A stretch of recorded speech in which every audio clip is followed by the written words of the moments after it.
thorn in the side again and again. It was Mabel as soon as he locked in this Akali. 11 years, this man still got it. He is definitely out here hand-stiffing people. Yeah, I mean, I saw up close and personal when he was in the LCS for just a little bit, but of course, like, just being able to see Maple shine like this on this pick, those close team fights, and then him coming out on top, he is going to be the reason why this team goes far if they do.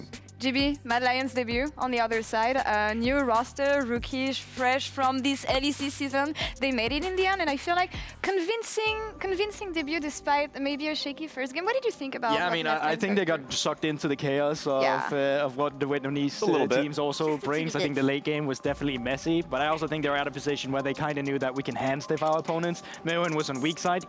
He was having a very happy game on the weak side, but a dub is a dub, you know what I mean? But I learned something, and when Emily does come over, she's going to be excited because the fact that lane swaps were a thing during that series, and it was making it very difficult for VK. It was one of those things where I'm like, okay, it's something you're going to have to deal with.